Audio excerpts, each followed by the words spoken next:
Hola, hola, Bafeto. Welcome to All Things Football with Bakang. It's your boy Bakandi Poke, and I'll be pushing this movement.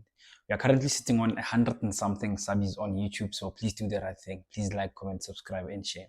We also have a TikTok page, so please do go like, please follow the page, and please engage with me on the page. We usually post our snippets there. So we have a lot of talking points, and yeah, I think we should start with the national matters. So Morocco were recently crowned the under 20 world champions. They had a good campaign at the World Cup, and the fact that we beat them, we went to the World Cup as the AFCON champions. It actually leaves a bit of a, I don't know, man. It makes us feel as if South Africa didn't perform at the FIFA Under 20 World Cup. But remember, we beat Morocco in the AFCON finals, and that's how we crowned the African champions. But I feel like South Africa didn't have such a bad campaign at the World Cup. We're a bit unfortunate, and once again, it was a matter of we see physique killing us in very important situations or important matters. In most cases, you get that generally South African players are known to be a bit shorter when compared to other nations. And I was hoping that that's only going to be the case when we play AFCON, because most of the African boys, you would find that they usually bigger than our boys. But then we saw the game that got us eliminated from the World Cup. We played against Colombia. Those guys were actually huge. So it's always going to be a bit of a disadvantage on our side. But we have the skill, we have the technique, and that's where we usually had the teams. So I'm hoping that the boys are not discouraged. We managed to go through to the knockout stages, and that's where we got knocked out. And I believe that Madala has to start introducing those boys to the national team setup. I saw quality players in our squad, especially the goalkeeper, Fletcher Smith Lowe. I think that boy has to go to AFCON. Yes, we know that he won't start at AFCON. Ronald Williams is probably going to be our number one. But take the boy to AFCON, even if he's your third choice. But to show that you are gradually introducing the boy to the national setup. So the boy is a great shot stopper. He plays in Portugal, so he's probably getting the good exposure in terms of club level. So we just need to expose the boy in terms of in the international space. So I'm hoping that Madala is gonna start integrating the boys into the senior setup. But we've seen that he believes in youngsters. He's playing Mahangota, he's playing Rabile Mufokeng. There's also TLB Mbokazi, Ndamani. So he believes in the youngsters. So I believe that the boys will soon start getting a chance with the national senior team. Another player that impressed me is Sivio Makitikiti of Siwelele. He's a forward. I had not seen much of the boy before the World Cup, and wow, what a player! What a player! I don't think that he's gonna spend a lot of time at Siwelele FC. I don't think that's gonna happen. It's either one of the bigger teams in South Africa gonna snatch him, or he's gonna go overseas. But what a player! He's full of energy, and he doesn't just run into the channels. He's a smart mover. So I was very impressed by Sivio Makitikiti. Another player that caught my eye is Mfundo Vilakazi, but we all know what he's capable of.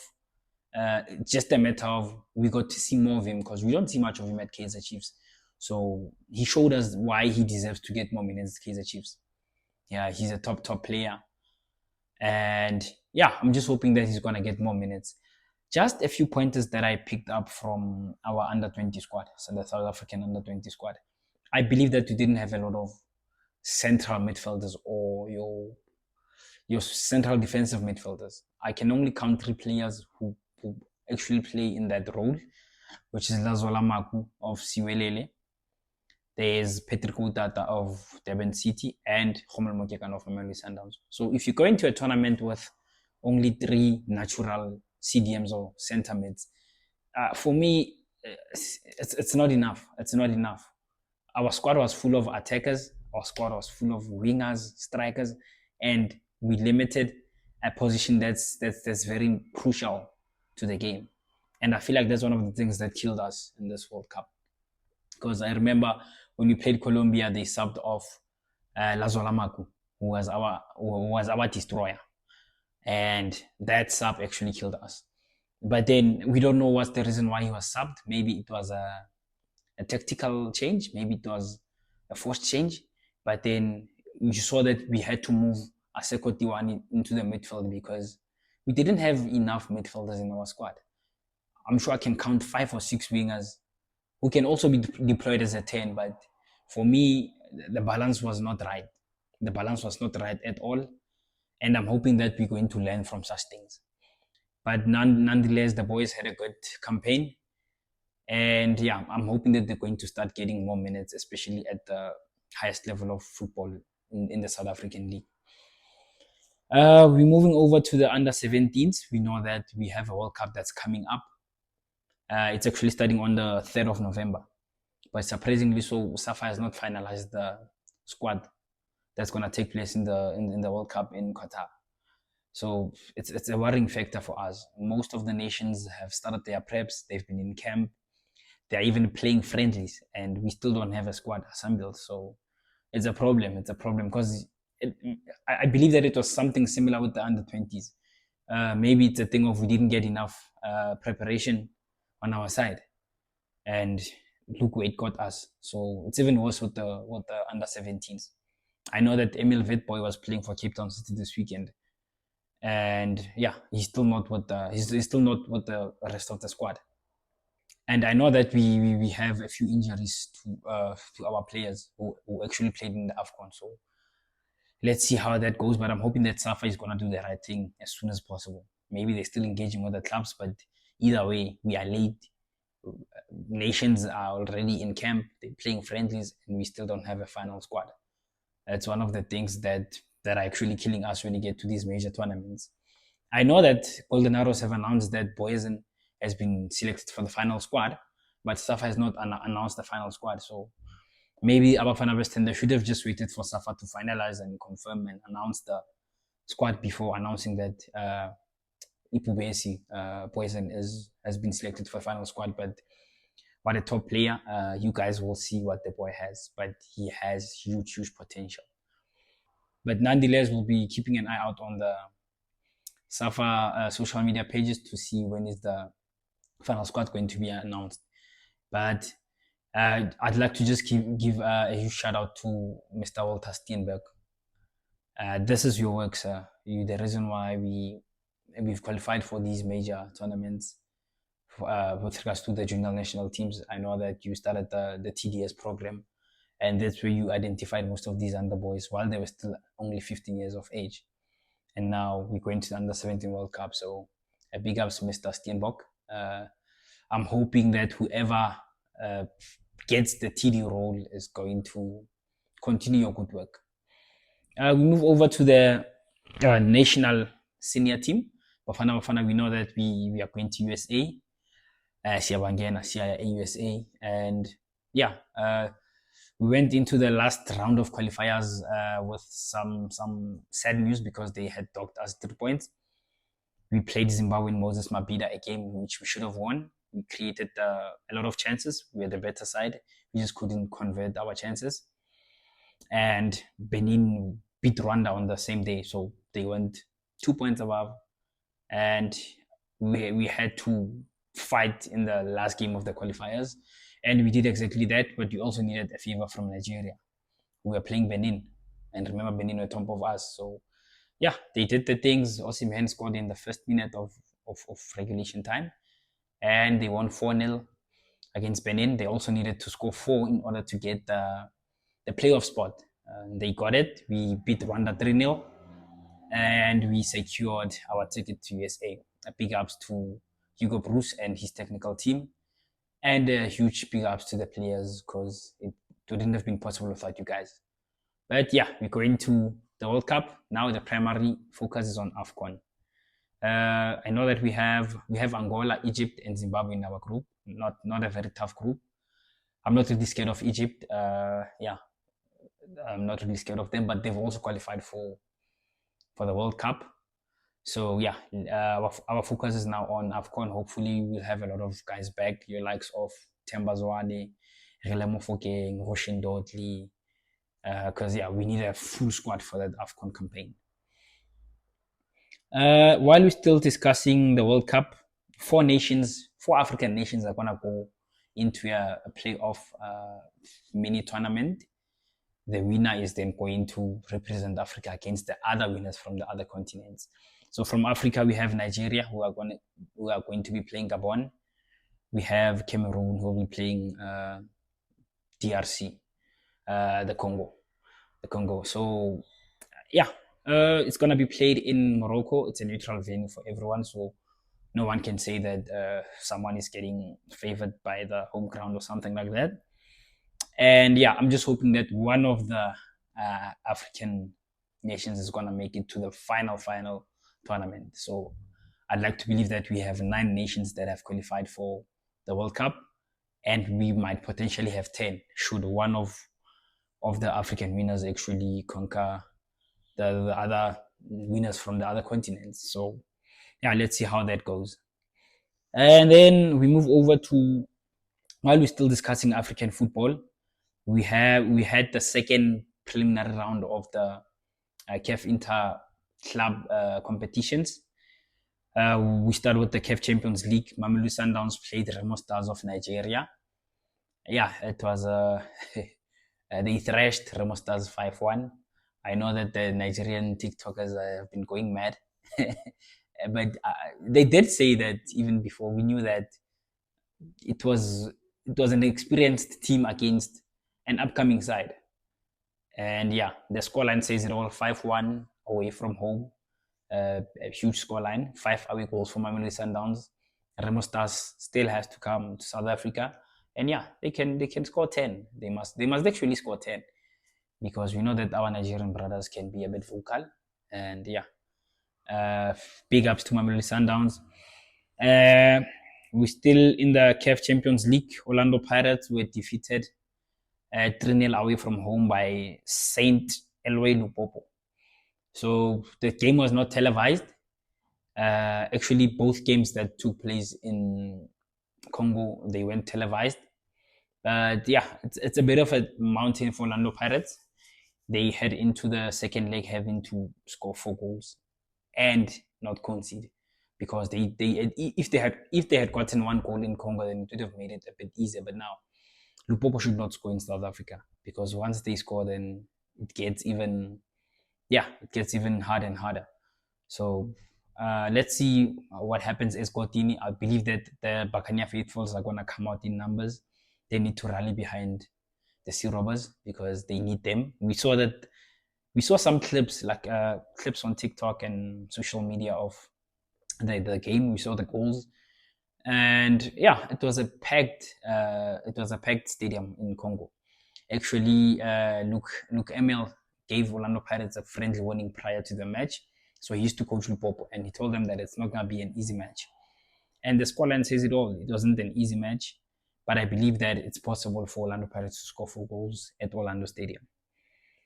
We go to the CAF Confederations Cup. AS Simba played Kaizer Chiefs. They're also based in Congo. The game was also not televised, but we also saw clips of the match. It ended in a stalemate, 0-0. Chiefs couldn't get an away goal. So they more or less in the same boat as Orlando Pirates. Should Simba score in South Africa, then it's a problem. The job is gonna get even harder and harder for Kaizer Chiefs. We saw a clip of Ashley Dupree missing an open goal, keep out of his line, simple tap in, unmarked. But I guess such things happen. But that could be detrimental to the team, especially should the team not proceed to the group stages of the CAF competition. But yeah, Stellenbosch also played 15 August from Equatorial Guinea, and they also drew 0-0. So they were playing away. Stellies were playing away in Equatorial Guinea. So they're in the same boat as Kaizer Chiefs. You should not concede at home because you didn't score away. So yeah, let's see how it goes. They're playing this coming weekend, the weekend of the 25th. So let's see how it goes. But we are behind our South African clubs. I believe that Sundowns has wrapped up the game. I'm hoping that some of the French players are going to get some game time. Your likes of Mabena, Tapelo Maseko. We know that he played in the DTC this past weekend and he scored. So I'm hoping that at least he's going to get a run with the first team. We move over to, we have, the teams I actually just discussed now, they have midweek matches. The game between Mamelodi Sundowns and Sekhukhune has been postponed. So we're only going to have 3 matches this weekend, which involve Orlando Pirates, Kaizer Chiefs, and Stellenbosch. So as Gotini, we have Orlando Pirates against Polokwane City. It's a wounded Orlando Pirates. I know that they played Polokwane City in the MTN 8 quarterfinals and they were victorious. So I believe Orlando Pirates should have the upper hand. They'll want to use this game to gain momentum ahead of the upcoming CAF game. So yeah, I think they'll have the upper hand. We know that they have a bit of injuries. Relebohile Mofokeng is injured. There's also Diano van Rooyen and Tapelo Koki were also sidelined. I just saw something over the weekend. I saw that Coach Uda opted for Sebelebele and Moremi as his wingers ahead of ahead of the match they played against Lupopo this weekend. I don't know. It seems like Coach Uda prefers using Ozzy Napoles as an impact player. And for me, it's tricky. I personally wouldn't bench a player like Ozzy Napoles and use him as an impact player. So I'd like to see how he goes on about that one. But sometimes there's also something that I realized. If you remember correctly, Jose Rivero used to opt for a back 3, especially when he was playing away. And then he'd kind of sit back and then catch the teams on counters with Relemo Mofokeng and Nkota. But if I look at Coach Uda's approach of Saturday, just by looking at the starting lineup, he was going pound for pound. So maybe it's something that he has to just consider. I'm not sure whether these coaches speak or something, but maybe they should talk, because he has the players that can operate in a low block and catch the opposition on the counter. Because you don't want to go into a second leg needing to score 4 goals and not concede anything. But yeah, I believe that Orlando Pirates will have the upper hand. They'll have to manage their players also. Maybe he might rotate. Maybe he might rotate his squad, because they do have a huge squad. So they can rotate the players, but they're also fighting for the league. So it's a tough one. Playing CAF and playing domestic football is not easy.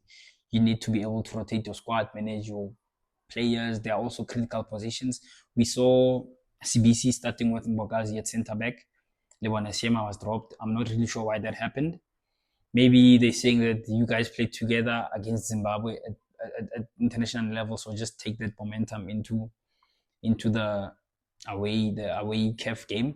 And we know that CBZ has exceptional leadership qualities, so maybe Coach Uda also had that in mind, because playing two youngsters away in DRC, maybe he thought it's gonna be a bit detrimental. But let's see what transpires on Wednesday at Orlando Stadium. But I believe that Orlando Pirates have the upper hand. They're playing a very well coached side. Coach Puti Mohafi is cooking. What a coach! What a coach! He has a decent team. Doesn't have a lot of big name players, but they do play good football. Ask Sekhukhune United; they will tell you.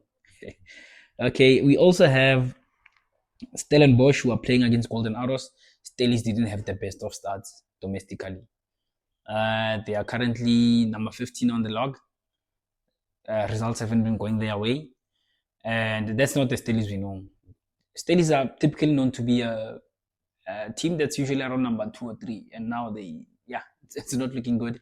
We know that they've been relegated before, so I'm pretty sure the chairman will be on the players' case that guys can't be happening again. They also have a CAF game this weekend, so they'll need to rotate. They also do have good depth. So they're playing a Golden Arrow side coached by Coach Wangoba Mngeti, a top coach, well coached side. They're not an easy side to play. So this is a game that I believe that is gonna go either way. It can go either way. I don't think that Stellies are the outright favorites. because yeah, Arrows are a very well coached team, and they actually do have a good squad. We also have at the FNB Stadium we have Kaizer Chiefs up against Siwelele. So, like I had said, Chiefs were away this weekend. They are back. I actually had that 5 players from Chiefs' side. They had stomach issues.